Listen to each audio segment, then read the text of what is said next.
Bienvenue sur Nexus. Sexe et pornographie dans les livres scolaires, scandale dans les écoles catholiques et laïques. C'était le titre d'une enquête que j'avais réalisée il y a 7 ans déjà. Je le sais, beaucoup de personnes avaient été gênées par mon enquête. À l'époque, on minimisait fortement la gravité du sujet. Malgré le tabou, depuis la diffusion de cette enquête, les témoignages se sont multipliés. Beaucoup de personnes constatent qu'on leur a menti et que ce fantasme, par exemple, de la masturbation à l'école, comme se plaît à le dire en souriant la sénatrice Laurence Rossignol, est en fait une réalité. Qu'ils peuvent se masturber, qu'il y a l'éjaculation, etc. Tout ça, c'est du fantasme, madame. Ah non, c'est pas du fantasme. Il n'est qu'à voir les sites internet de l'Éducation nationale pour s'en convaincre. Aujourd'hui, des associations se mobilisent pour dénoncer ce qu'elles considèrent non pas comme des cours d'éducation sexuelle, mais comme une campagne de sexualisation des enfants sans consentement. Dans le document que vous allez voir dans quelques secondes, il n'est pas question d'enquête, mais d'un reportage. Ce sont juste des témoignages. L'école est-elle ou non aujourd'hui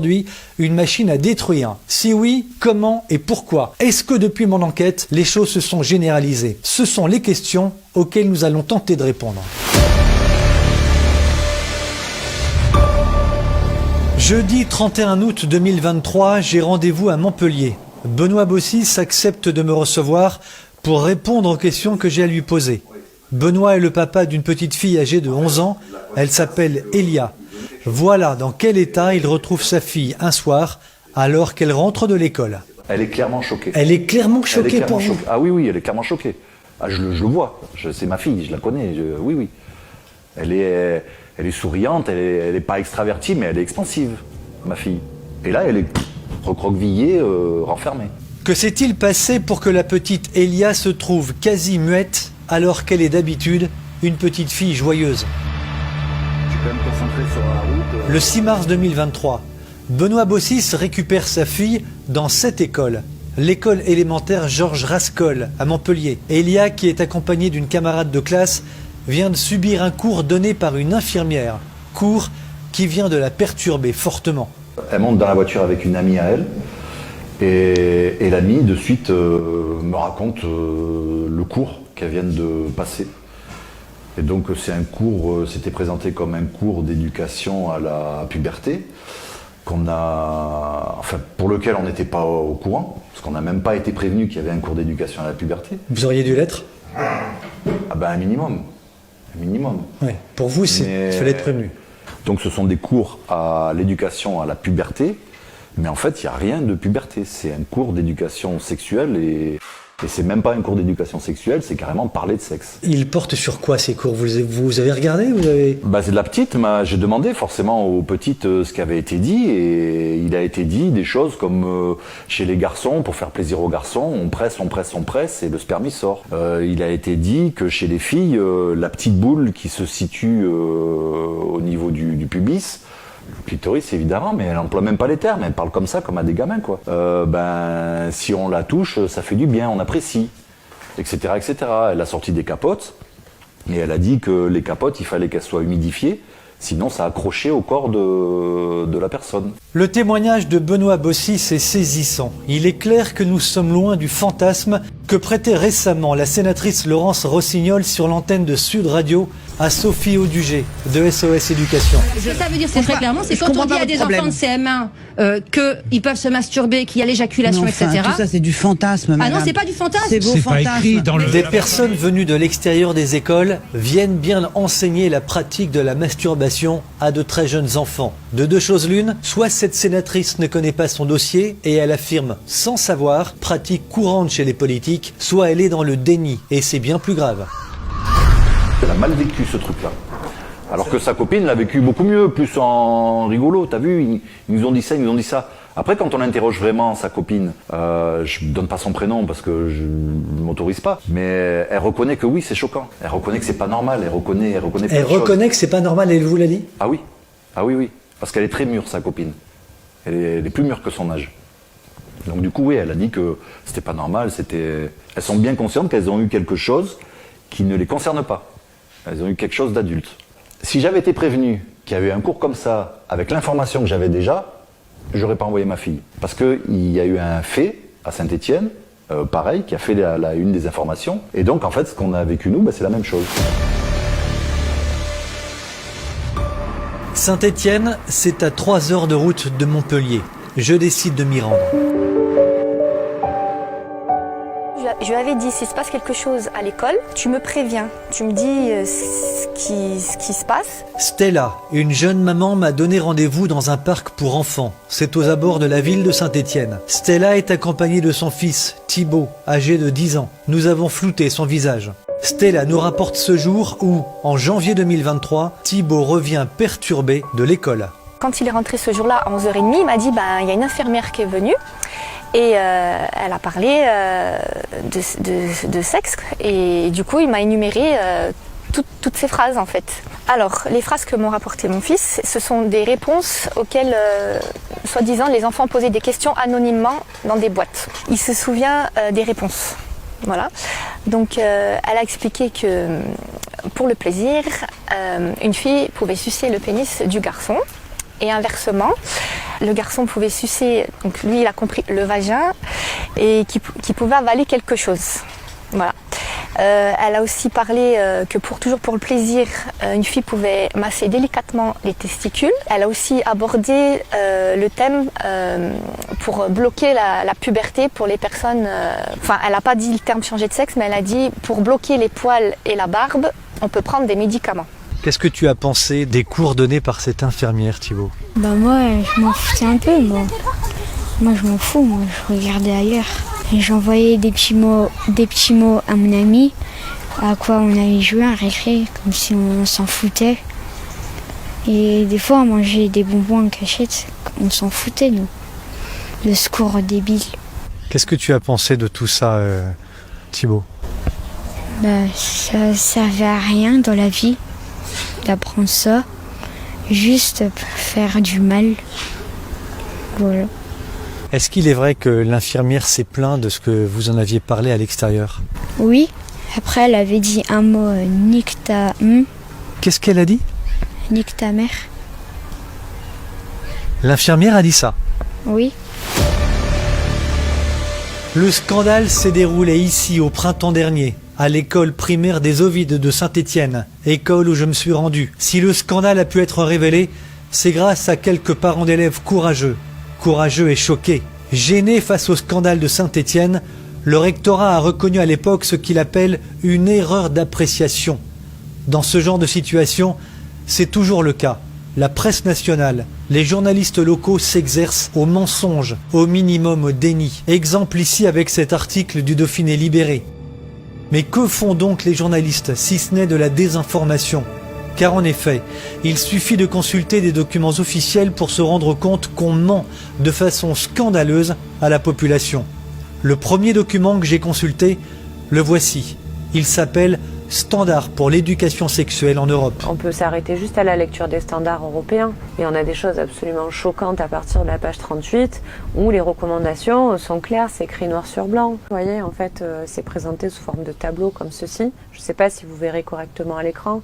Peut-être vous mettrez le lien. En fait, on a un tableau de classement par âge de recommandations en matière donc d'éducation à la sexualité. Donc dans la rubrique sexualité, la masturbation précoce infantile par exemple, dans la tranche d'âge 0-4 ans. Voilà, on va devoir leur parler du plaisir et de la satisfaction liée au toucher de son corps avec la masturbation infantile. La presse régionale et nationale qui ne tient, faut-il le rappeler, que par des subventions d'État, dément toutes les informations relatives à la sexualisation des enfants. Elle dément par exemple qu'il y ait des cours ou des incitations à la masturbation. Je vous propose de voir maintenant, preuves à l'appui, qui ment véritablement. Pour avoir un premier élément de réponse, j'ai donc fait un petit travail de recherche.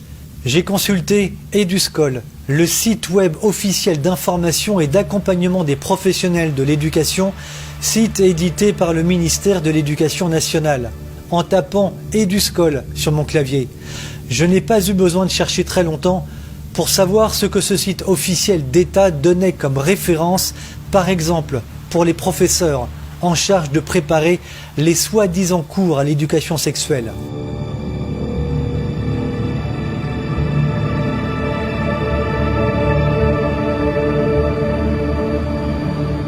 Vous le constatez comme moi, si la masturbation est largement évoquée, sur une autre page, Il est question de fellation, de sodomie et de bien d'autres choses encore. Nous sommes très clairement ici dans une incitation pornographique assumée. Avec de telles références, professeurs et infirmières ne peuvent qu'être entraînés à donner des cours non plus d'éducation sexuelle comme on le prétend, mais à des cours d'incitation à la perversion sexuelle.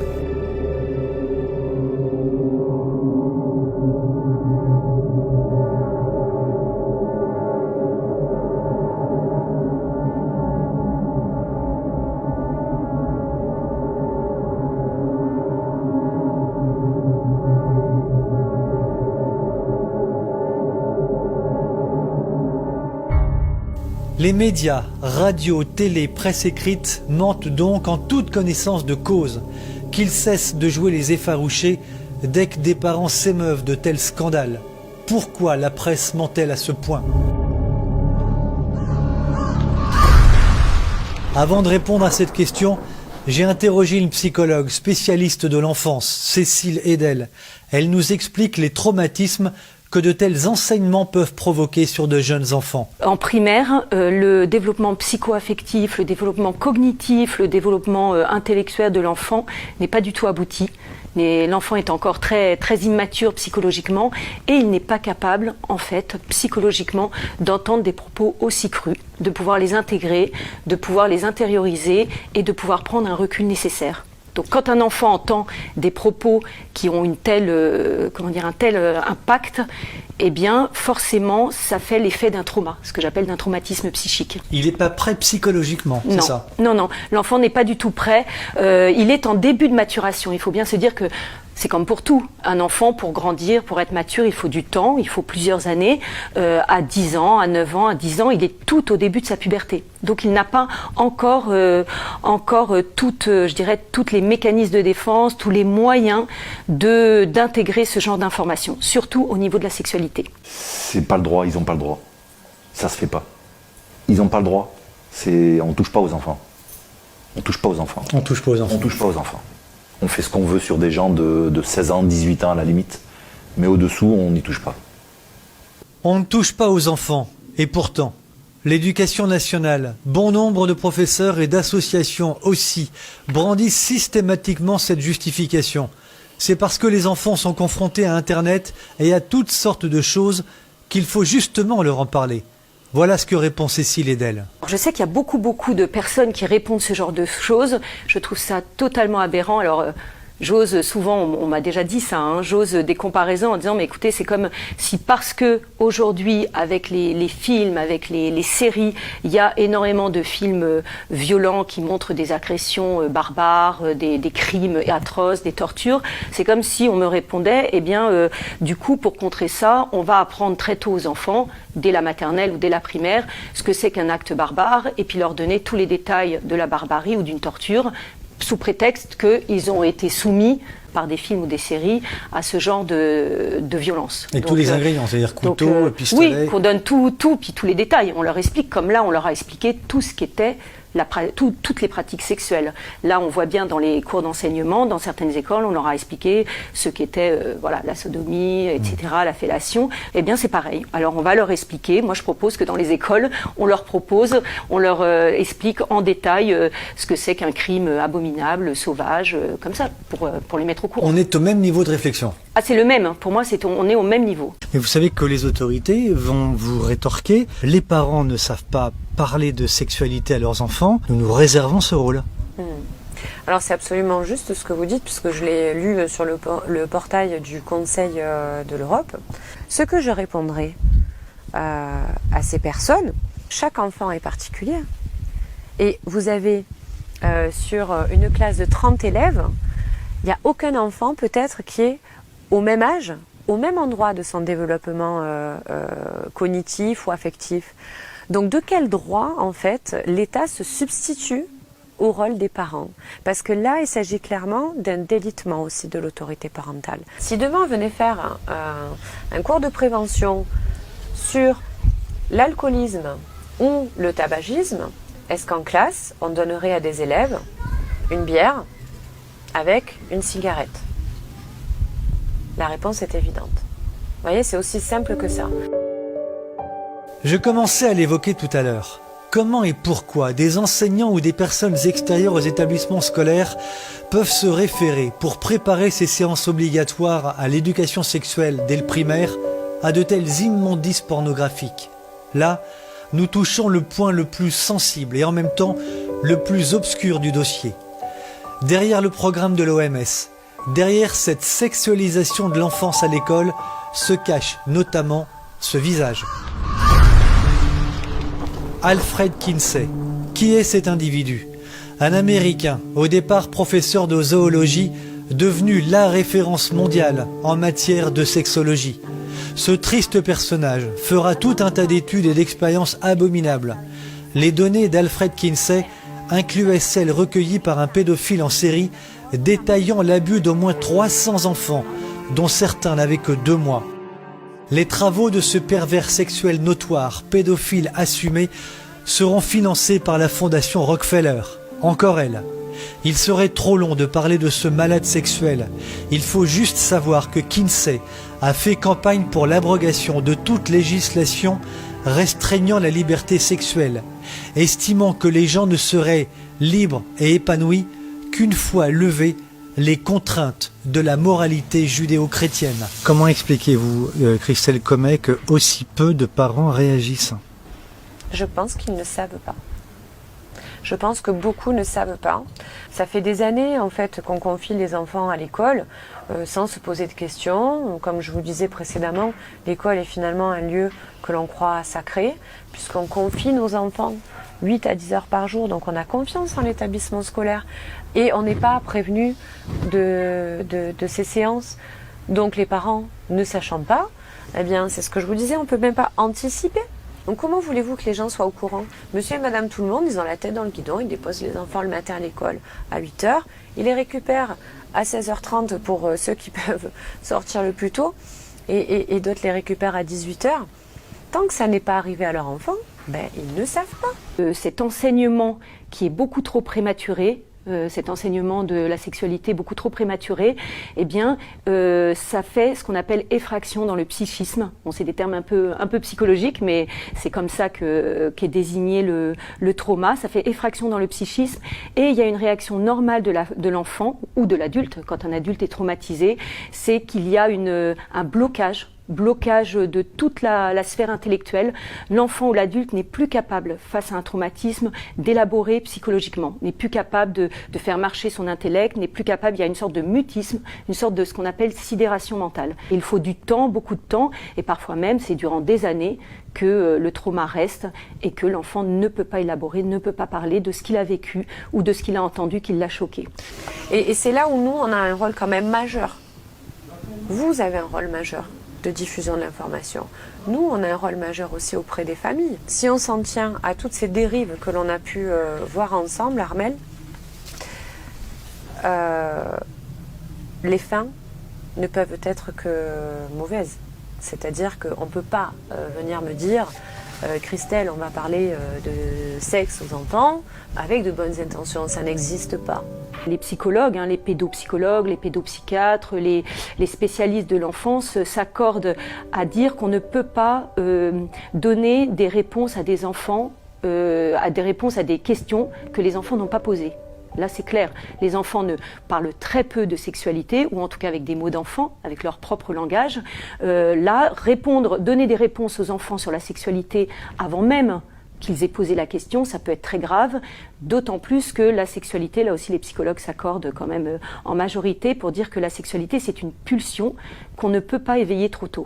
Sinon, ça reste à un état pulsionnel. Et donc il ne faut pas s'étonner après qu'au niveau des comportements des enfants, il y ait des troubles du comportement avec des pulsions très fortes, justement de la violence, même de la violence à tous les niveaux, puisqu'on aura encore plus développé cet aspect pulsionnel. Il y aurait encore tant de choses à dire sur ce dossier que les politiques et les associations cessent donc de s'étonner de l'explosion des violences sexuelles, qu'ils cessent de faire les étonner quand la société sature d'images autant sensuelles que perverses, la rue, Internet, la télévision, les revues et que sais-je encore. Tous ces individus qui sont aux affaires depuis des lustres, ce sont eux qui fabriquent les ingrédients de tous les drames qu'ils dénoncent ensuite. Que les hommes politiques cessent donc de faire semblant de s'étonner enfin de l'effondrement intellectuel de la jeunesse. Tout problème a une origine, et il y aura forcément des comptes à rendre un jour ou l'autre de ce qui aura été fait à la jeunesse.